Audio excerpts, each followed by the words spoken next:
السلام علیکم دوستو، شروع اللہ پاک کے نام سے جو بڑا مہربان نہایت رحم کرنے والا ہے۔ شب برات کیا ہے؟ شب برات کا روزہ رکھنا ضروری ہے یا نہیں؟ شب برات کے بارے میں اللہ تعالیٰ اور رسول اللہ صلی اللہ علیہ وسلم نے کیا فرمایا ہے؟ کیا شب برات کی رات قبرستان جانا ضروری ہے؟ آخر شب برات کو کون کون سی عبادت کرنی چاہیے؟ ان سوالوں کے جواب کے لیے آپ کو یہ ویڈیو اینڈ تک پورا ضرور دیکھنی پڑے گی، اس لیے ویڈیو کو اینڈ تک پورا ضرور دیکھیں تاکہ آپ کو کچھ بہترین سیکھنے کو ملے۔ شب برات فارسی کے دو لفظوں سے مل کر بنا ہے۔ پہلا لفظ شب جس کا مطلب ہے رات، اور دوسرا لفظ برات جس کا مطلب ہے رہائی یعنی کہ بری ہونا، یعنی کہ یہ وہ رات ہے جس میں اللہ تعالیٰ اپنے بندوں کے گناہوں کو معاف کر کے جہنم سے نجات عطا فرماتے ہیں۔ اس رات کو اسلام میں رحمت، مغفرت اور برکت کی رات بھی کہا جاتا ہے۔ یہ بھی کہا جاتا ہے کہ اس رات میں انسانوں کی تقدیر لکھی جاتی ہے اور اگلے سال میں جو انسان ایکٹیویٹی کرنے والے ہیں ان کے فیصلے طے کیے جاتے ہیں۔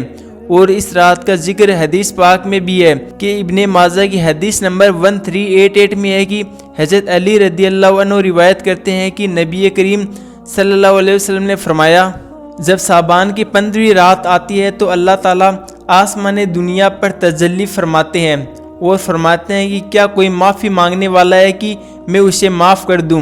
کیا کوئی رزق مانگنے والا ہے کہ میں اسے رزق دوں؟ کیا کوئی مصیبت زدہ ہے کہ میں اسے نجات دوں؟ یہ اعلان فجر تک جاری رہتا ہے۔ اس حدیث سے پتہ چلتا ہے کہ اس رات اللہ تعالیٰ اپنے بندوں کی دعاؤں کو قبول فرماتا ہے اور مغفرت عطا کرتا ہے۔ اور ابن ماجہ کی دوسری حدیث 1389 میں ہے کہ حضرت عائشہ صدیقہ رضی اللہ عنہا سے روایت ہے کہ نبی کریم صلی اللہ علیہ وسلم نے فرمایا، اللہ تعالیٰ شعبان کی رات آسمان دنیا پر نزول فرماتے ہیں اور بنو کلب کی بکریوں کے بالوں سے زیادہ لوگوں کو معاف فرما دیتے ہیں۔ سبحان اللہ۔ شب برات کے اعمال۔ اس رات میں عبادت کرنا بہت فضیلت رکھتا ہے، لیکن کوئی خاص عبادت نبی کریم صلی اللہ علیہ وسلم سے ثابت نہیں ہے۔ پھر بھی کئی صحابہ اور بزرگ اس رات کو عبادت میں گزارتے تھے، جیسے نفل نماز پڑھنا۔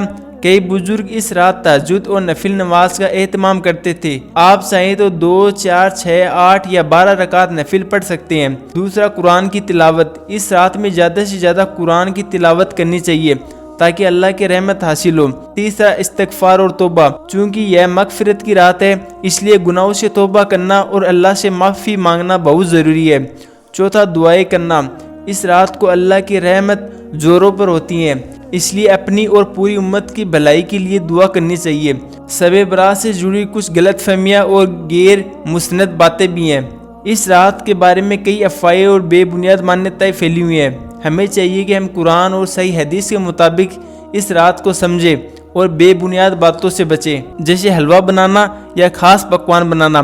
اس رات میں حلوہ یا کوئی خاص پکوان بنانا اسلام میں کمپلسری نہیں ہے، یہ ایک دھارمک پرمپرا بن چکی ہے، لیکن اسے اسلامی حکم سمجھنا یعنی کہ فرض واجب سمجھ کر کرنا غلط ہے۔ آتش بازی اور کھیل کود۔ کچھ جگہوں پر لوگ اس رات کو پٹاخے پھوڑ کر یا کھیل کود میں بتاتے ہیں، جو کہ بالکل غلط اور اسلامی تعلیم کے خلاف ہے۔ اور شب برات کا روزہ رکھنا چاہیے یا نہیں اس کے بارے میں ہے کہ نبی کریم صلی اللہ علیہ وسلم شعبان کے پورے مہینے کے روزے رکھتے تھے۔ کہ حضرت عائشہ صدیقہ رضی اللہ عنہا بخاری شریف کی حدیث نمبر 1970 میں فرماتی ہیں کہ اللہ کے رسول صلی اللہ علیہ وسلم پورے شعبان کے مہینے میں روزہ رکھا کرتے تھے، لیکن صرف 15ویں شعبان کا روزہ رکھنا نبی کریم صلی اللہ علیہ وسلم سے ثابت نہیں ہے۔ ہاں، اگر کوئی پورے شعبان میں یا آدھے مہینے میں روزہ رکھتا ہے تو یہ سنت ہے، اور کوئی 15 شعبان کا رکھے تو بھی کوئی ممانعت اور کوئی غلط نہیں ہے، بلکہ ثواب کا کام ہے، اس لیے 15 شعبان کا آپ روزہ رکھ سکتے ہیں۔ شب برات کا اصلی مقصد۔ شب برات کا مقصد صرف عبادت کرنا اور اللہ سے توبہ کرنا ہے۔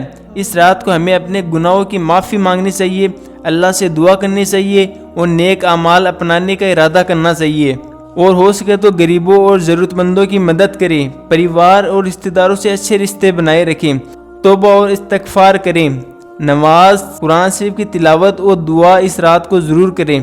اس لیے شب برات ایک برکت اور مغفرت کی رات ہے۔ یہ رات ہمیں توبہ اور اللہ کی طرف لوٹنے کا موقع دیتی ہے۔ ہمیں چاہیے کہ اس رات کو عبادت، دعا، استغفار اور نیک اعمال میں گزاریں اور غیر اسلامی رسموں سے بچیں اللہ پاک ہم سب کی مغفرت فرمائے اور اس رات کی برکتوں سے نوازے، آمین۔ مجھے یقین ہے کہ میری اس ویڈیو سے آپ کو کچھ بہترین جاننے کو ملا ہوگا، اور آپ کی اسکرین پر آپ کو 2 ویڈیو نظر آ رہی ہوں گی جو کہ بہت ہی انفارمیٹیو ویڈیو ہیں، ان کو بھی ضرور دیکھیں، اور ویڈیو اچھی لگی ہو تو لائک ضرور کریں اور کمنٹ میں اپنی رائے بتا سکتے ہیں۔ انشاءاللہ تعالی نیکسٹ ویڈیو میں ملتے ہیں۔ اللہ حافظ۔